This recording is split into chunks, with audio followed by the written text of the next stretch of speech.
Akana akalero tugenda kakwata mpola mpola atusobola ogenda maaso n'okubanga tukagusa mukwano gwange abwobanga weetwegereza mu Uganda app ekyasinze okubanga kati ekuta kati ye app ya TikTok era nga ku TikTok okwo mukwano gwange akuliko abantu bangi abafuniddeko ebirungi nga kuno toyinza kubuusa maaso ba content creators naddala abazanya katemba wabula bwe tuba tuvudde ku nsi ya katemba TikTok ekoze abayimbi bangi nnyo nnyini ddala. Olunaku olwaleero nkuleetedde lisiti y'abayimbi 10 nga teba kuba TikTok osanga twandibadde tetubalina. Omuyimbi yasookera ddala era gw'olaba ku screen ye mwana mulenzi Zisa Busolo oba erinnya erimanyikiddwa erya Liam Voice. Oyo yayimba obuyimba obw'enjawulo omwalindirinnyawo bass ng'ako kakuba nnyo ne kagenda maaso n'okubanga kamuleeta ku scene n'amanyika nnyo nnyini ddala. Yes of course we tuba tuvudde ku mwana mulenzi Liam Voice mu kyekumi bwe tugenda mu kifo eky'omwenda ye mwana mulenzi Unknown Prosper y'omu ku bayimbi abakubye omuziki naye nga tetusobola kukijjawo nti TikTok ye yagenda maaso n'okubanga etumbula akayimba ke akayimba ako ke akuba akaali kamanyiddwa nga Radio Call kano kagenda maaso n'okubanga kakwata ku mitima gy'abantu bangi olw'obuwemerevu bw'eddoboozi obwakalimu abantu ne bagenda maaso n'okubanga bakakolamu challenges ez'enjawulo okukakana nga kafuuse ensonga ey'amaanyi era mwana mulenzi Unknown Prosper bw'atyo bw'agenda maaso n'okubanga ajja ku scene n'agenda maaso n'okubanga amanyika wonna era kati buli kayimba kagenda maaso n'okubanga akuba kagenda maaso n'okubanga kakwatayo bukwasi olw'okuba nti TikTok yagenda maaso n'okubanga emusambira akaggi. Abwe tubanga tuvudde ku mwana mulenzi Unknown Prosper ate tulina mwana mulenzi amanyiddwa nga Siza Muziki. Mwana mulenzi amanyiddwa nga Siza Muziki asiza muziki Uganda era ne Daxi Pande beat era oba mumanyi mwana mulenzi Siza Muziki ogogenda maaso n'okulaba abaite mwana mulenzi Siza Muziki face ye teri popular nnyo mu bantu wabula ate omuziki gwe ku TikTok gwagenda maaso n'okubanga gutambula nnyo oluvannyuma lw'okuba akayimba akaali kamanyiddwa nga ebirooto. Mwana mulenzi oyo yakuba akayimba akamanyiddwa nga ebirooto akano kagenda maaso n'okubanga kawoomera abantu ekitenkanika era challenges zaatambula okukakana nga abantu bagenze maaso n'okubanga bamutegeerera ddala. Ojja kujjukira nti story eno ngikoze ng'ennaku z'omwezi 10 March omwaka gwe tulimu si mulala gwe mwaka ogwa 2023 so woogirabidde manya nti ogirabye according ku budde bwe tugenda maaso n'okubanga twogereramu kati. Bwe tuba tuvudde wa mwana mulenzi Siza Muziki ate oyo mwana mulenzi gw'olengera ku screen yo eddakiika eno amanyiddwa nga Acidic Vocals. Acidic Vocals ekyo kifaananyi yabadde wali ebuwalabu ng'agenze maaso n'okubanga akuba abantu omuziki ogwa namaddala. Mwana mulenzi Acidic Vocals tetusobola kukijjawo nti TikTok yagenda maaso n'okubanga emuleeta olw'obuyimba bwe yagenda maaso n'okubanga akuba TikTok negenda maaso n'okubanga ebuwanika. Mu bumu ku buyimba mwana mulenzi ono bwe yakuba mwali akayimba kankulinako Crash ako kamenya bumenya. Bwe twava akayimba kankulinako Crash yakuba akayimba akalala akamanyiddwa nga Future akubanga nakulaba mu Future nakuba akayimba ka Future abwe yava akayimba ka Future mwana mulenzi nakuba akayimba akamanyiddwa nga Ndi Musoga ate ako kakuba ebusoga ne kavunnamya buvunnamya ndi proud okuba omusoga era njogera nze siri muyimbi muneesonyiwe n'eddoboozi muliwulira nga lyageze maaso n'okubanga lifuwa ne liva ku mulamwa. Akale bwe tuba tuvuddeyo mwana mulenzi omulala eyenyumiriza ennyo mu TikTok ng'ono teyakuba TikTok yokka olw'amala ogikuba n'afukamiza ekisaawe kya music okumala emyezi egyawera. Njogera ku mwana mulenzi Alimpa Ronald. Mwana mulenzi Alimpa Ronald abalala bagenda maaso n'okubanga bamukazaako erinnya ly'oluyimba lwe yakuba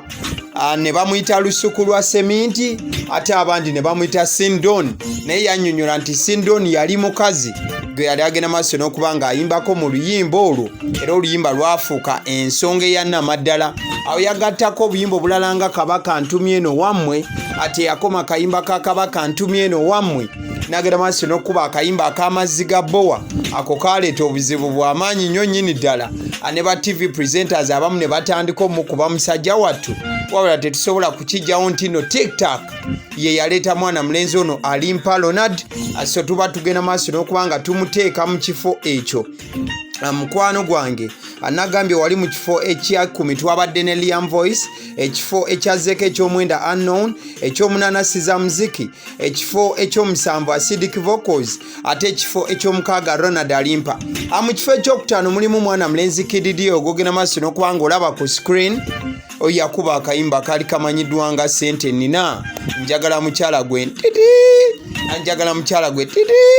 mwana mulenzi Kididi naye mu kifo ekyokutaano y'omu ku bayimbi TikTok be yagenda maaso n'okuba ng'ekola olw'okuba nti mwana mulenzi oyo okuyimba kwe akugattako okwedingadinga wamu n'okukola amazina ag'enjawulo n'obukolomooni nga bwogenda maaso n'okuba ng'obulaba mu screen eddakiika eno mwana mulenzi oyo TikTok yagenda maaso n'okuba ng'emuwa push ey'ekika ekyawaggulu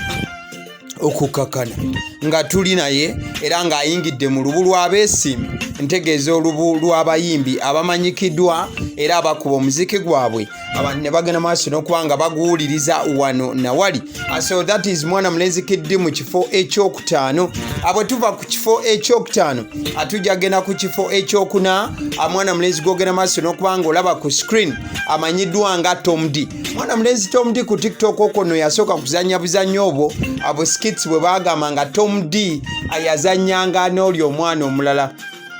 Tom D nani n'akakazi akali koogera nze bwannange impulira ekirundi ndi bubi mwana mulenzi Tom D bwe yava mu byokuzannya content oyo wa TikTok awo yagenda maaso n'okuba akayimba akamanyiddwa nga Tetwasoma kano kagenda maaso n'okuba nga kakuba epotogo ne potigi bwe yamaliriza recently alina akayimba ke yakubye akamanyiddwa nga Wantama njagala twekube n'oyo yeekube n'ono nwekube twekube okakananga efuuse ng'ombo ya TikTok twekube wankuba twekube maama one sengaawo beekube mwana mulenzi Tom D naye n'agenda maaso n'okuba nga akyabya era bw'obanga otunudde ku screen eddakiika eno ezo ze zimu ku awards mwana mulenzi agenze maaso n'okuba nga awangula wabula ng'ate ekisaawe ky'omuziki takimazeemu bbanga ddene kaseera katono nnyo bwe tuba tugenze mu kifo kyaffe ekyokusatu ye mwana mulenzi gwogenda maaso n'okuba nga olaba ku screen amannya amatuufu ye Patrick Murwana wabula erinnya erisinza okumanyika lyerya Alien Skin mwana mulenzi Alien Skin naye yajja ku TikTok awo n'agenda maaso n'okuba nga akwasaganya wano nawali era ojja kujjukira juzi alina olutalo olw'amaanyi ennyo wakati we ne Isma Olexas olubadde lugenda maaso n'okuba nga lutojjera mwana mulenzi olw'okuba yakuba akayimba aka City Danger ne kagenda maaso n'okuba nga kakwatayo nnyo abamu batandika omukazaako erya City Danger wabula tetukijjawo nti TikTok ye yagenda maaso n'okuba nga ekola mwana mulenzi ono Alien Skin n'okutuuka essaawa zino akukula lyaliko nti nno buli kaziki kati kakuba kagenda maaso n'okuba nga kakwatayo alina obuyimba obulala omuli emboozi y'enkoola tonkaka twaze kuzina naye era tonkaka kale bwe tuba nga tuvudde awo ekifo ekyokubiri mukwano gwange tujja kuteeka mwana mulenzi gwogenda maaso okuba nga olengera ku screen yo eddakiika eno mwana mulenzi oyo akwata ekyokubiri amanyiddwa nga Omutume Planet K mwana mulenzi Omutume Planet K ekisinga okusesa erinnya lye teriri popular wabula ate oluyimba lwe yakubye luli popular nnyo ekitenkanika mwana mulenzi ono yakubye akayimba akamanyiddwa nga Kyayiwenjaye mwana mulenzi ono yakubye akayimba akamanyiddwa nga Kyayiwenjaye akayimba kano aka Kyayiwenjaye kagenze maaso n'okuba nga kakyakanese ku kyaka yenna era mwana mulenzi oyo straight out Busoga nga gyasibuka oba afubutuka Busoga akayimba kano kamutadde ne ku baasi oba ne ku taxi n'ayingira ekibuga Kampala agende maaso n'okuba nga awa abantu Kyayiwenjaye ng'ayita mu luyimba wabula TikTok agamba nti yagenda maaso n'okuba nga akayimba kano Kasooso wazira ekifaananyi ekyo kyolaba yabadde wali ku Comedy Store mu kifo ekisooka. Number 1 mu kifo ekisooka ye mwana mulenzi oyo amanyiddwa nga Musigazi Abdallah Azizi, erinnya erisinga okumanyika lye Vairota. Wangamba oyagala aba Rastaman Dreadiness bane mama nampitanga banana. Mwana mulenzi oyo Vairota ayomu ku bantu bo scrollinga video 3 oluyimba oluddako lwosanga ng'omuntu akozeemu challenge alubeera lwa mwana mulenzi oyo Vairota. Eyo ye list era nga yakwata ekifo ekisooka mubamu ku bayimbi TikTok begenze maaso n'okubanga etumbula oba ne kujjayo nefuula abayimbi abaddala. Agaliwo ye YouTube channel kwoli eddoboozi eriri emabega w'omuzindalo siddala yenze Abasinga omusunsu. Zitemwerabira ku subscribinga mikwano okufuna ebinyuvu ebisingako wano. Thank you so much.